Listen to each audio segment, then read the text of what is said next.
할렐루야. 주의 이름을 찬양합니다. 선포된 말씀이 여러분 각 사람에게 꼭 필요한 은혜가 될 줄로 믿습니다. 올해 표어대로 지금 경건에 이르도록 내 자신을 연단하라 라는 제목으로 경건 훈련을 하고 있습니다. 여러분 잘 하고 계세요? 생각을 기도처럼 하고 계세요? 언행을 말씀처럼, 그런 말씀 많이 알아야겠죠. 그리고 생활을 예배처럼. 오늘은 이웃을 주님처럼. 점점 어려워집니까? 네, 이웃을 주님처럼입니다.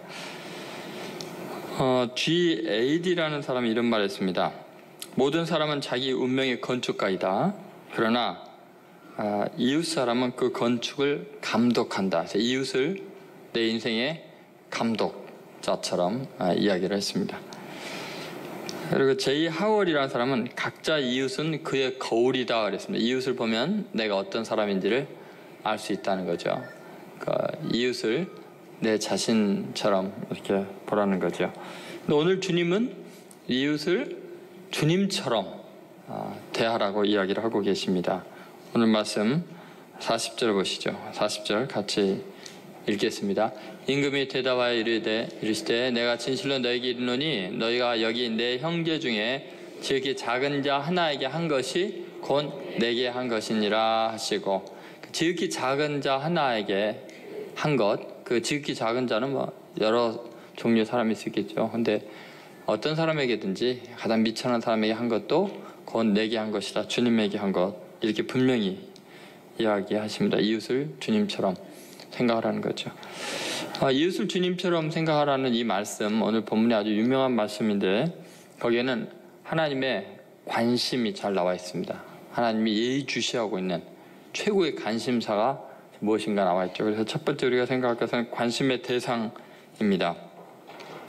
여러분 최근에 관심이 뭐에가 있습니까? 아파트에 있습니까?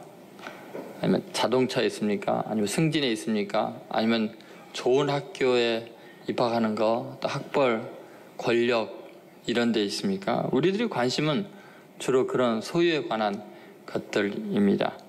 사탄의 관심은 뭘까요? 사탄의 관심은 교만한 사람들에게 있습니다. 교만한 사람들을 어떻게 하면 자기 것으로 만들어서 괴롭힐까 생각하고 있겠죠. 하나님의 관심은 어디 있을까요? 하나님의 아주 집중적인 관심의 대상은 누구일까요? 오늘 본문 35절, 36절 한번 보시죠. 그럼 하나님의 관심을 우리가 알 수 있습니다. 같이 읽겠습니다. 내가 줄일 때 너희가 먹을 것을 주었고, 목마를 때 마시게 하였고, 나그네 되었을 때 영접하였고, 헐벗었을 때 옷을 입혔고, 병들었을 때 돌아왔고, 옥에 갇혔을 때 와서 보았느니라. 여러분 지금 예수님이 친히 하신 말씀입니다. 네, 당신 자신이 이렇게 헐벗고 굶주렸고 옥에 갇혔고 병들었고 이런 표현을 하는데 사실 그러시지 않죠. 그런데 그렇게 하는 이유는 뭐냐면 그런 사람들 당신 자신과 동일시 여기고 있다는 거죠. 그러니까 주님의 관심은 온통 이 세상에서 고통당하고 가난하고 못 먹고 못 입고 억압받는 사람들에게 주님의 관심이 아주 집중이 되어 있습니다. 그러니까 우리 인간들의 관심의 대상과 주님의 관심의 대상이 얼마나 다른가를 알 수 있습니다. 여러분 오늘도 여러분은 누구에게 관심을 기울이고 하루를 살아가고 계십니까? 예수님은 모든 감각과 마음이 온통 고통당하는 사람들에게 쏠려 있습니다.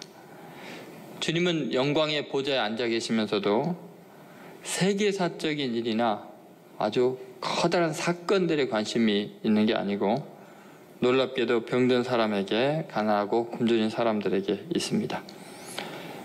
예수님은 지금 세계를 움직이고 지배하는 어마어마한 권력자들, 대통령들 이런 사람들의 관심이 있는 것이 아닙니다.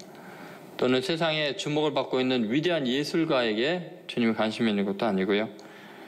또 그렇다고 해서 뛰어난 학자나 과학자들, 또 경제의 거물들에게 주님이 관심이 있는 게 아닙니다. 분명히 오늘 본문에 말씀하신 이 부류들은 보잘것없는 세상에 가장 멸시천대를 받는 사람들의 주목을 받지 못하는 사람들이었습니다. 아마 지금 예수님 말씀하신 헐벗고 굶주리고 옥에 갇히고 이런 사람들에 대해서는 언론에서 관심이 없겠죠. 그러나 톱스타들이 움직이는 일거수일투족 권력자들, 경제의 거물들에 대해서는 아주 초점이 딱 모아져 있습니다. 조금만 사건이 있으면 바로 관심을 기울이는 것을 알 수 있습니다. 주님은 더 놀라운 것은 그들의 관심이 있다 보니까 자연스럽게 주님의 관심은 더 확대가 되는데 그들을 그 사회가 또 다른 개인이 어떻게 대하는가, 일반인이 천하고 보잘것없는 사람을 어떻게 대하는가에 지대한 관심을 기울입니다. 그래서 그들에게 행하는 것이 곧 나에게 행한 것이다. 그렇게 이야기를 하고 계시는 거죠.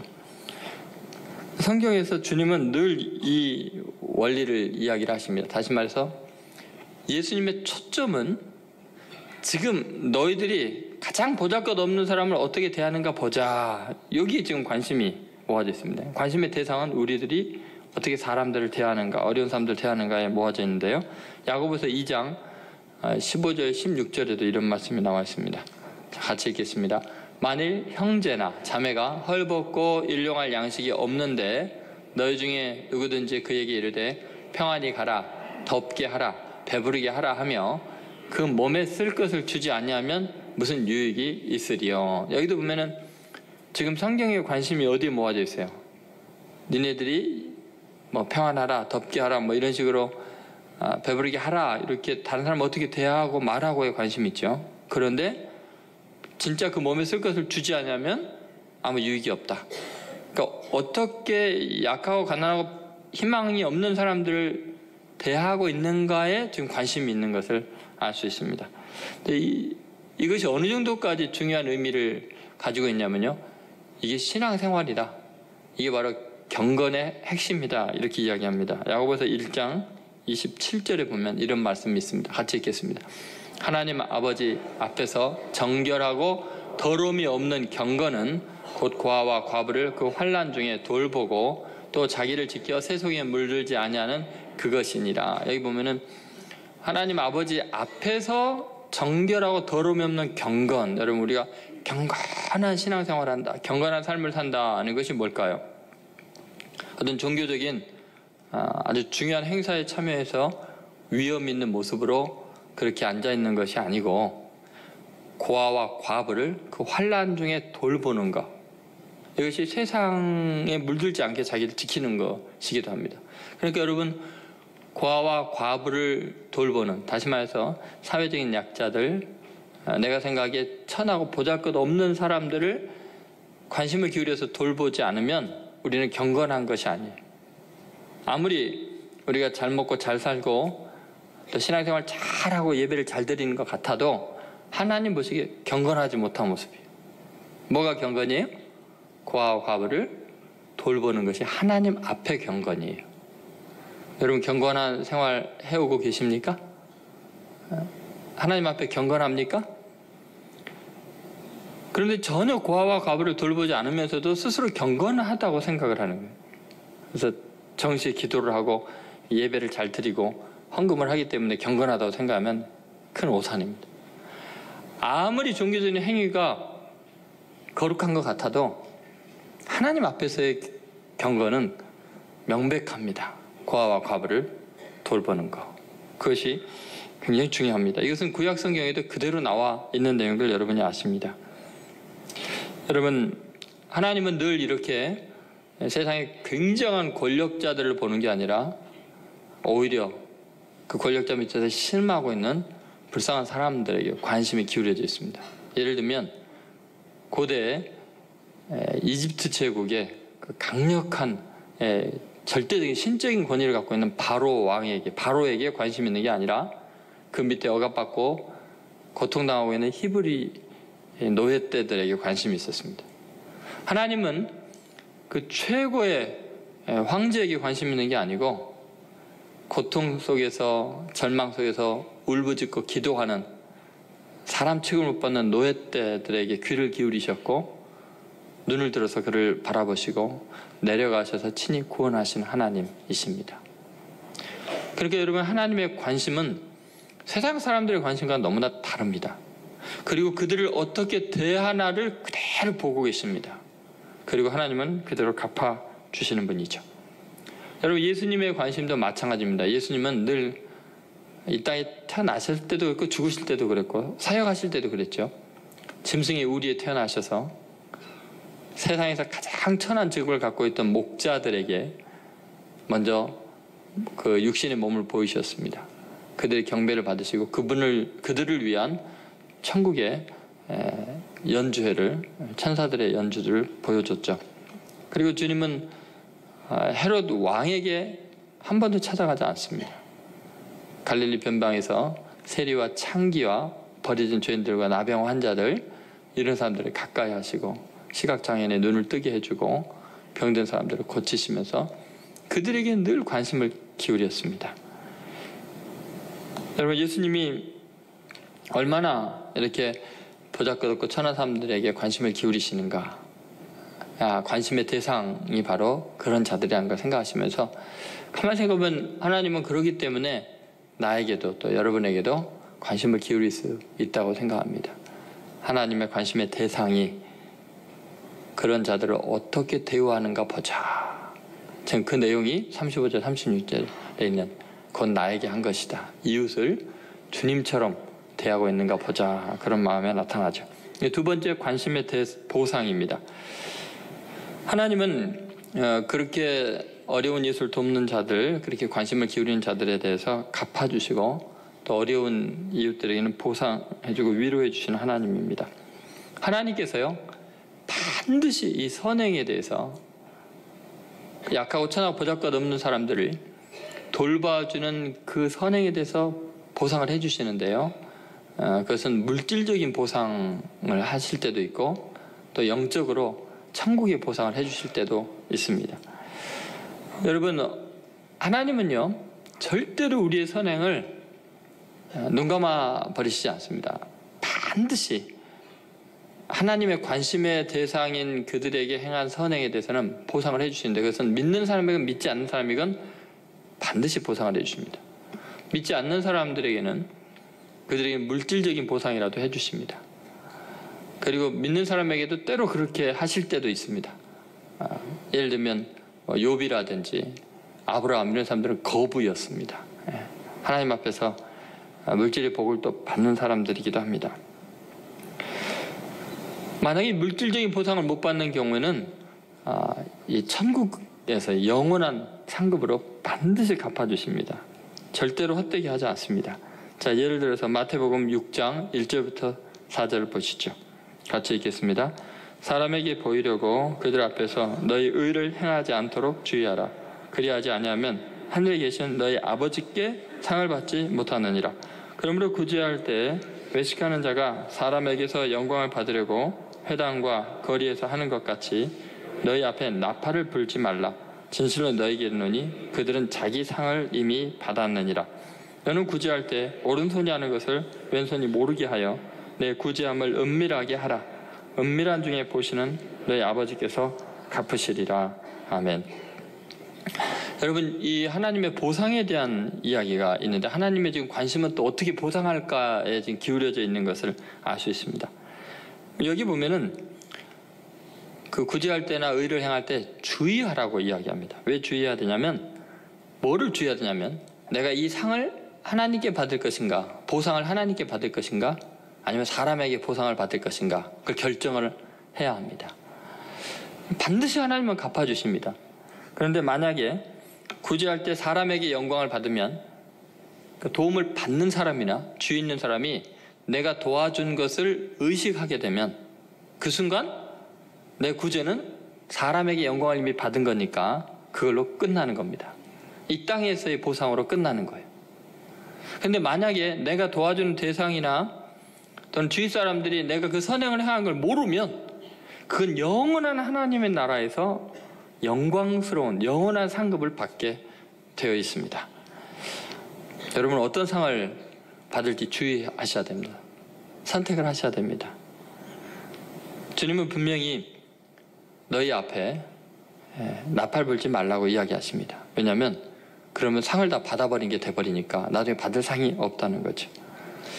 여러분, 학교장에 상을 받는 게 나와요? 공부를 잘해서? 아니면 문교부 장관상을 받는 게 좋아요? 물어보나만 하겠죠. 여러분은 동장님의 상을 받는 게 나아요? 대통령의 상을 받는 게 나아요? 그럼 여러분 사람에게 상을 받는 게 나아요? 하나님께 상을 받는 게 나아요? 정말이죠. 그러면 은밀하게 봉사하라는 거예요. 내가 보상을 받을 대상이 누구인지 관심을 좀 가지라는 거예요. 이 관심의 보상이. 여러분 잘 한번 생각해 보세요. 오른손이 하는 일을 왼손이 모르게 하라. 이 말은 무슨 말이에요? 내가 지금 선행을 행한 것 자체를 나도 모르게 선행을 행하는 거예요. 그러면 하나님이 그걸 갚아주시는 거예요. 근데 우리가 선행을 행하면서 참 미련하게 그 선을 베푸는 그 사람에게 교육을 시키려고 하는 경우가 있어요. 그렇게 살면 안 되지라는 식으로. 또 아니면 그걸 느끼게 해주려고 나중에 갚게 만드는 거나, 고마운 마음을 안 가지면 서운해하거나, 또 내가 선을 행함으로써 사람들의 인정을 받고자 하는 마음이 은근히 있을 수 있어요. 그러면 그들의 상을 이미 받았느니라 하면서 그걸로 끝나는 거예요. 하나님에게는 아무것도 없는 인생이랑 마찬가지. 여러분 정말 우리는 하나님께 상을 받으려고 작심을 해야 합니다. 하나님은 반드시 보상하시는 분이십니다. 하나님은 그 상급을 어느 정도까지 갚기를 원하시냐면, 얼마나 큰 부담감을 가지고서 그걸 갚기를 원하시는지 우리가 알 수 있는 것 중에 잠언 19장 17절에 아주 놀라운 말씀이 있습니다. 자, 같이 읽어보겠습니다. 가난한 자를 불쌍히 여기는 것은 여호와께 꾸어 드리는 것이니 그의 선행을 그에게 갚아 주시리라. 여러분, 이웃을 주님처럼이라는 게 얼마나 중요한 말씀이냐면요. 자, 가난한 자를 불쌍히 여기는데, 그래서 뭐를 좀 도와줬다고 칩시다. 그거는 뭐라고요? 여호와께 꾸어 드리는 것이다 그랬어요. 나는 분명히 불쌍한 사람, 가난한 자에게 불쌍히 여겼는데 그것이 하나님께 꾸어준 것이 되는 거예요. 제 말이 아니라 성경의 말씀, 하나님의 말씀입니다. 여러분, 하나님께 이 채권자가 될 수 있는 거예요. 하나님이 우리에게 빚을 지는 그런 거예요. 그러니까 그 정도로 하나님은 내가 너한테 빚 졌다라고 할 정도로 보상에 대해서 확실하게 해주겠다는 거예요. 그것은 가난한 자들 불쌍히 여기는 것에 대해서 하나님이 절대로 헛되게 하지 않는다는 말씀이죠. 여러분, 이것은 어떤 의미에서요? 도움을 받는 사람들에게는 굉장히 큰 주님의 위로의 말씀이기도 합니다. 사실 우리가 누군가의 도움을 받을 때는 미안한 마음, 고마운 마음, 그 사람 앞에만 길을 못 피고 주눅이 듭니다. 그리고 도움을 그 사람에게 받다 보면 그 사람의 눈치를 보게 되고 그 사람이 원하는 대로 인생의 방향이 달라질 수가 있거든요. 큰 도움을 받을수록 더 그렇거든요. 그런데 하나님은 도움을 받는 불쌍한 사람들에게도 이 말씀을 하시는 거예요. 걱정하지 마. 너는 내 사랑하는 자녀이니까, 네가 빚진 것은 내가 갚을 테니까 너는 당당하게 살아. 네가 갚는 것보다 내가 갚는 게 훨씬 잘 갚아주니까 절대로 자존심 상하지 말고 그냥 너 어려울 때 도움 받고 살아라. 내가 다 갚아주마. 하나님은 그렇게 말씀하시는 것이 잠언 19절 17절 말씀인 거죠. 내가 그 선행을 갚아주겠다는 거예요. 하나님은 그렇게 우리를 위로합니다. 도와주는 사람도 도움을 받는 사람도 다 하나님이 배려를 해주시죠. 이사야서 40장 1절에 이런 말씀이 있습니다. 같이 읽겠습니다. 너희 하나님이 이르시되 너희는 위로하라. 내 백성을 위로하라. 내 백성 위로해라. 가난한 사람들, 헐벗은 사람들, 고통당하는 사람들을 마음 상하게 하지 말고 따뜻하게 위로해라. 내가 다 갚아줄 테니까 그들 괴롭히지 말고 자존심 상하게 하면 안 된다. 그것이 하나님의 마음입니다. 여러분, 세상 사람들도 어려운 이웃들을 도울 생각이 있습니다. 어젠가 제 동생과 이야기하다가 그런 인터넷에 있는 아름다운 이야기를 제가 듣고 설교 꼭 해드려야겠다는 생각이 들었어요. 어느 가난한 엄마와 딸이 살고 있는데 너무 먹고 살기 힘든데 끼니를 거르고 있는데 아니 딸아이가 자꾸 치킨이 먹고 싶다고, 친구들이 다 먹으니까 자기도 치킨 한번 시켜 먹고 싶다고. 근데 뭐 한 끼를 먹기가 힘든 상황인데 치킨을 살 돈이 어디 있겠어요. 애가 하도 조르니까 치킨 주문을 했어요. 근데 배달 온 청년이 보니까 뭐 치킨을 갖고 오자마자 그냥 애가 그냥 달라들어서 뺏어 갖고 와서 먹고 있는 거 벌써. 돈도 아직 안 받았는데. 근데 아주머니가 아주 힘들게 돈을 꺼내고 있는데 보니까 너무 가난하니까 이 배달한 청년이 이렇게 이야기하는 거예요. 아주머니 돈 안 주셔도 돼요. 아주머니가 어떻게 재수 좋게 딱 7번째 배달 주문을 해서 7번째 손님에게는 행운의 7번이니까 우리가 무료로 줍니다. 그리고 간 거예요. 제가 물어봤죠. 그러면 그 치킨 값은 누가 돼? 아르바이트 청년이 이제 아르바이트 비해서 몇 시간 일하는 거에서 깎아서 내야 되는 거예요. 제가 그 이야기를 들으면서 이런 생각이 들었어요. 그 청년은 이미 하나님께 엄청난 상을 받았구나. 보상을 받는구나. 그 젊은 청년의 나이에 이웃의 마음을 그렇게 깊이 헤아릴 수 있고 자기도 어려워서 아르바이트 하면서 남을 도울 수 있는 마음을 가진 사람이라면 이미 하나님께 복을 너무 많이 받은 사람이에요. 너무 훌륭한 인격자예요. 하나님은 그런 사람을 요셉처럼 수많은 사람을 먹여 살리는 거부가 되게 할 줄로 믿습니다. 하나님이 갚아주신다고 분명히 성경은 말하고 있기 때문에 그렇습니다. 여러분, 하나님은 가난한 사람을 돕고 긍휼히 여기는 자에게 굉장히 무거운 채무의식을 갖고 있습니다. 절대로 그냥 넘기실 분이 아니십니다. 세상 사람들도 그렇습니다. 반드시 선을 행한 것은 어떤 좋은 일이 생긴다는 믿음이 있습니다. 예를 들어서 책은담에도 보면 이런 말이 있습니다. 좁은 지름길에서는 한 걸음 멈추어 남을 가게 하고 맛 좋은 음식이 있을 때에는 3분을 감해서 남에게 양보하여 맛보게 하라. 이것이 바로 세상을 살아가는 최상의 방법이다. 그렇게 나옵니다. 소학에 보면 더 이렇게 재밌는 이야기가 있습니다.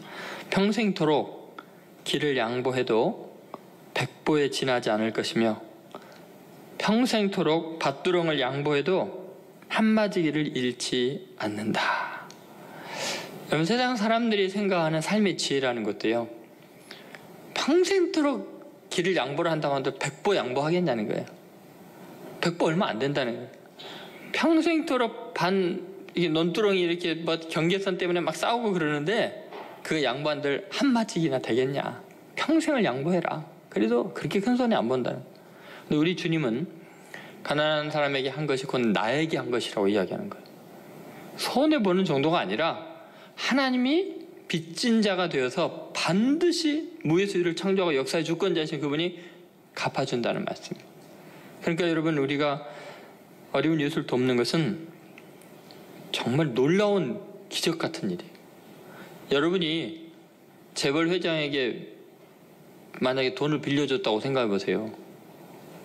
최고의 권력자에게 여러분이 빚을 줬다고 한번 생각해 보세요. 얼마나 든든한 일입니까? 하나님은 이렇게 선행을 결코 잊지 않는 분이시고 선행을 중요시 여기는 분이기 때문에 친히 선행을 우리에게 행하시는 분이십니다. 우리같이 가난하고 죄악되고 희망이 없는 사람들에게 값없이 은혜를 베푸시는 분이세요. 값없이 은혜 베푸는 사람을 귀히 여기시는 하나님이 왜 친히 그렇게 안 하시겠어요? 그래서 죽을 수밖에 없는 우리 죄인을 위해서 그 귀한 독생자를 대신 값없이 죽게 해서 우리의 죄를 다 탕감해주고 살 길을 열어주시는 선을 행하시는 하나님이에요. 하나님이 먼저 우리에게 은혜를 베푸시는 하나님이세요. 그리고 예수님께서 당신의 살과 피를 다 쏟아서 우리를 살려주시고 우리에게 선을 행하시니까 하나님이 그걸 갚아주시는데, 빌립보서 2장 2절부터 2장 5절부터 11절에 나온 대로 하늘에 있는 것과 땅에 있는 것, 땅 아래에 있는 모든 이름으로 예수 앞에 무릎을 꿇게 하는 거예요. 그리고 예수의 이름을 높이게 하고 주로 시인해서 하나님께 영광을 돌리게 하죠. 그러면 여러분, 하나님은 반드시 보상하시는 분이다. 여러분, 관심의 보상 꼭 기억하세요. 우리가 하나님의 관심에 집중해서 선을 행하면, 어려운 이웃을 도와주면 그것을 주님께 행한 걸로 받아들이시고 반드시 보상하시는데, 중요한 것은 사람들에게 그 보상 받으려고 하지 마시고요. 보상, 지금 도움을 받는 사람도 모르게, 이웃도 모르게, 오직 하나님 한 분만 아시게 해서 은밀한 중에 보시는 하나님이 여러분에게 갚아주시도록, 하나님이 여러분에게 채무자가 되도록 그렇게 멋지고 위대한 삶을 사시기를 주의 이름으로 소원합니다. 세 번째, 관심의 전이입니다. 한번 따라서 관심의 전이. 여러분, 앞에서 말한 것처럼 사람에게 보상을 받으려 하지 말고 하나님께 상을 받으려고 한다는 것은 어떻게 보면 관심의 전인데요. 관심을 지금 가난하고 힘든 사람에게 기울여서 그에게 많이 도와주는데 그 다음에 그렇게 도와주고 말을 하는 거예요. 그 다음에 관심은 하늘에 두라는 거예요. 하나님이 내게 베푸실 은혜를 기다리고 갈망하라는 거죠.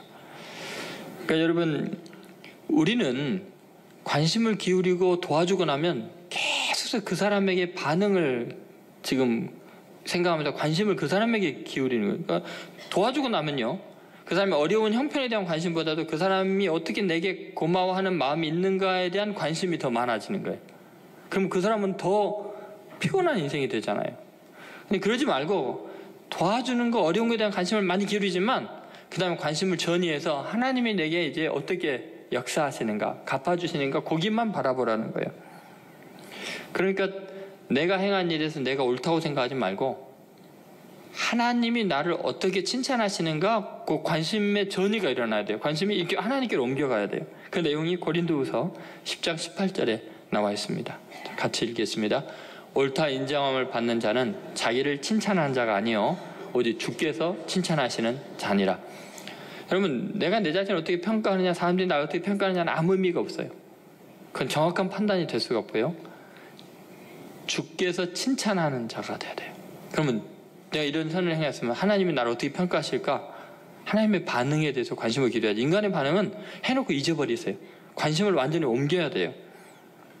그래서 이웃을 주님처럼이라는 말은 아주 복합적인 의미가 있는 거예요. 이웃을 위해서 헌신하고 그를 도와주고는 주님만 생각하라는 거예요. 주님처럼, 주님에 대한 의식으로 가득하라는 거죠.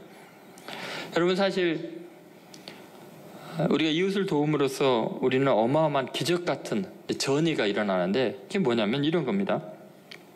어차피 우리가 억만 재산이 있어도요, 그거 다 썩을 거죠.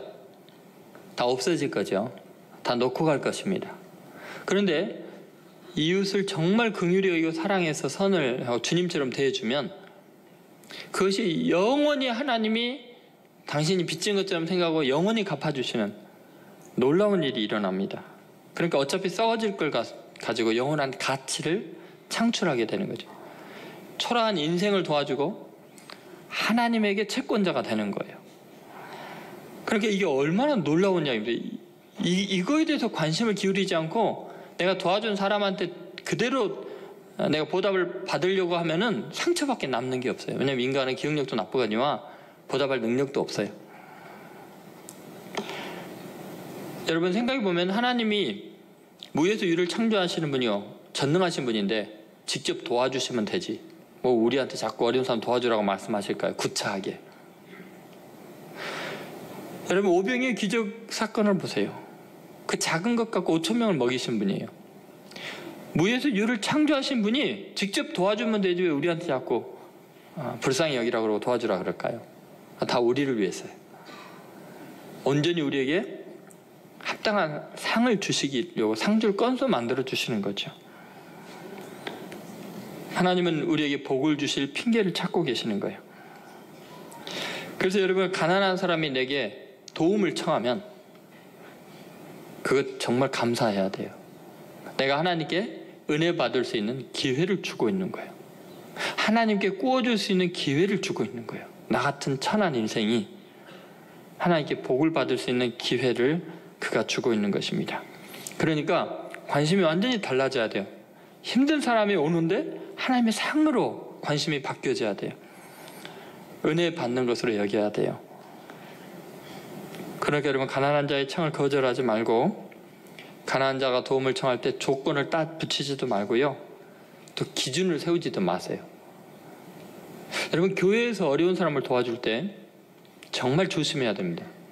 교회에서 나가는 모든 구제 사업, 장학금 이런 것은 하나님의 이름으로 하나님의 것으로 행하는 거지 우리 것으로 내가 행하는 게 아니에요. 그럼 도움 받는 사람에 대해서요, 정말 존중히 여겨줘야 됩니다. 하나님처럼 대해줘야 됩니다. 그러면 장학금 준다고 조건 따지고 막 이러면 안 돼요. 구제연금 그 쥐꼬리만큼 주면서 그 집안 조사하고 막 이런 식으로 하면 안 돼요. 여러분, 가난하고 없는 사람은 자존심 하나로 사는 건데 그것마저 무너뜨리면 뭘로 살으라고요? 존중히 여겨줘야 돼요. 그게 어떻게 가능하냐? 훈련으로 되는 게 아니라 관심의 존이에요. 지금 가난한 사람을 도와주고 있지만 이건 하나님과 관계된 이야기는, 이웃에게 행하는 거지만 주님에게 행하는 거라는 거예요. 주님께 은혜 받을 수 있는 기회를 그들의 고난과 아픔을 통해서 우리에게 주고 있는 거죠. 그러니까 은혜 받는 마음으로 도와줘야 돼요. 어려운 이웃에게 내가 은혜 받는 심정으로 도와줘야 돼요. 그게 바로 거듭나지 않은 사람과 거듭난 사람의 차이예요. 보통 남을 도와줄 때 자기가 은혜를 베푼다고 생각하는 게 아직 거듭나지 않아서 그래요. 진짜 하나님 만나고 거듭난 사람은 남 도와주는 것이 그 사람에게 내가 은혜 받는 걸로 알아요. 그럼 어떻게 알 수 있느냐? 창세기 32장에 야곱이 야복강가에서 깨어지고 브니엘, 하나님의 얼굴을 체험하죠. 브니엘이라고 하고 완전히 거듭난 다음에 이스라엘이라는 이름으로 바뀌죠. 33장에서 야곱의 행동은 완전히 달라집니다. 옛 야곱일 때의 모습과 이스라엘 때의 삶이 너무너무나 달라집니다. 그 중에 한 가지가 뭐냐면 베푸는 것을, 주는 것을 은혜 받는 걸로 인식하는 사람으로 바뀌어요. 그 전에 야곱은요, 에서껏 장자권 축복권 다 뺐고요, 삼촌 라반의 양떼 소떼 다 뺏어왔어요. 자기 걸로 만드는 것이 하나님께 은혜 받는 걸로 생각했던 사람인데, 거듭나고 나니까요, 에서 형에게 양떼 소떼를 막 받으라고 강군하면서 내가 형님께 은혜 받았으면 그렇게 해달라는 거예요. 자, 33장 8절을 보시죠. 같이 있습니다. 에서가 또 이르되 내가 만난 바 이 모든 때는 무슨 까닭이냐? 야곱이 이르되 내 주께 은혜를 입으려 함이니이다. 자, 이 소떼 양떼를 주면서 뭐라 그래요? 왜 나한테 주느냐 하니까 뭐라 그래요? 내 주께 은혜를 입으려 하며, 주는 것이 은혜 입는 거라는 거예요. 받아주면 나한테 은혜 베푸는 겁니다. 이렇게 되는 거죠. 자, 10절도 보세요. 10절에 계속 강권했는데 안 받으려고 하니까 야곱이 계속 주면서 하는 말입니다. 같이 있습니다. 야곱이 이르되 그렇지 아니하니이다. 내가 형님의 눈앞에서 은혜를 입었사오면 청하건대 내 손에서 이 예물을 받으소서. 내가 형님의 얼굴을 배운 즉 하나님의 얼굴을 본 것 같사오며 형님도 나를 기뻐하심이니이다. 여기 보면 분명히 이렇게죠. 내가 형님의 눈앞에서 은혜를 입었사오면 내 손에서 이 예물을 받으소서. 그리고 뭐라 그래요? 내가 형님의 얼굴을 본 즉 누구 얼굴 본 것 같다고요? 하나님. 그러니까 이웃을 누구로 보는 거예요? 주님처럼요. 이웃을 주님처럼. 그러니까 형님이 이거 받아줘야 하나님께 내가 빌려주는 게 되니까, 하나님께 내가 은혜 받을 수 있는 기회를 형님이 나한테 제공해 주는 거예요. 제발 좀 내게 은혜를 베풀어서 받아주세요.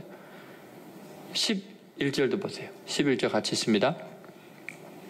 하나님이 내게 은혜를 베푸셨고 내 소유도 좋가오니 청하건대 내가 형님께 드리는 예물을 받으소서 하고 그의 강권함에 받은. 옛날엔 뺏으려고 했던 사람이 이제는 막 강권해서 은혜 받으려고 막 예물을 주려고 애를 쓰는 거죠. 그러니까 여러분, 이제 여러분이 이웃을 도울 때, 또 뭐 교회에서 여러 가지 어려운 이웃을 도울 때, 오늘도 남성희 선교사님의 그 선교 차량을 구입하는 일을 뭐 이걸 위해 헌금을 할 때요, 은혜 받을 기회라고 생각하셔야 돼요. 이 절호의 기회입니다. 강권해서라도 받게 만들어야 돼요. 왜요? 하나님께 구워주는 거니까. 이거 하나님께 은혜 받을 수 있는 기회니까요. 이웃의 고난을 통해서 우리는 하나님께 은혜를 받게 되니까 이웃에게 고마운 마음으로, 베풀어야죠.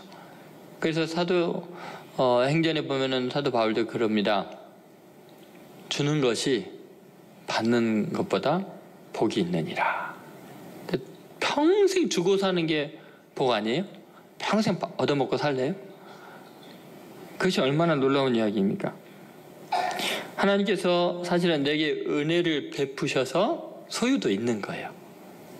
이 모든 재산을 벌 수 있는 능력도 하나님이 주신 거지, 내 손의 힘으로 내 능력으로 이걸 얻었다고 생각하면 어떻게 그 크리스찬입니까? 교만한 거죠. 그건 마귀의 주 관심 대상이 되죠. 마귀의 밥이 되는 거죠, 교만하면. 신명기 8장 12절 14절에 주님께서 이렇게 이야기를 하십니다. 같이 있습니다. 내가 먹어서 배부르고 아름다운 집을 짓고 거주하게 되며 또 내 소와 양이 번성하며 내 은금이 증식이 되며 내 소유가 다 풍부하게 될 때 내 마음이 교만하여 내 하나님 여호와를 잊어버릴까 염려하노라. 여호와는 너를 애굽 땅 종되었던 집에서 이끌어 내시고, 지금 애굽 땅에서 종되었던 인간을 이끌어내서 가나안 땅에 잘 먹고 잘 살고 집을 짓고 풍요롭게 해줬더니 마음이 교만해졌다는 거예요. 이렇게 마음이 교만한 이유가 뭘까요? 자기의 능력과 손의 힘으로 얻었다고 생각하니까 그래요. 신명기 8장 17절 18절에 보면 이렇게 말씀하십니다. 자, 같이 봉독하겠습니다. 그러나 내가 마음에 이르기를 내 능력과 내 손의 힘으로 내가 이 재물을 얻었다 말할 것이라. 내 하나님 여호와를 기억하라. 그가 내게 재물 얻을 능력을 주셨습니다. 이같이 하심은 내 조상들에게 맹세하신 언약을 오늘같이 이루려 하심이니라. 여러분, 지금 기억하라는 거예요. 하나님이 재물 얻을 능력을 주신 거지, 내 능력과 내 손의 힘으로 얻었다고 생각하면 그 저주받은 거예요. 사탄의 밥이 되는 거예요. 사탄의 주 관심의 대상이 되는 거죠.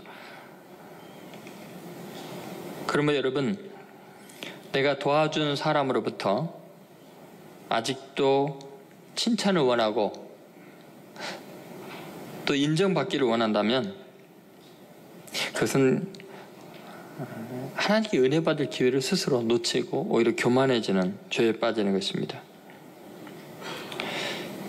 여러분, 어떤 조건도 달지 마시고 섭섭한 마음도 갖지 마시고 우리가 이웃을 도울 때는 주님에게 한 것처럼 마음을 가지십시오.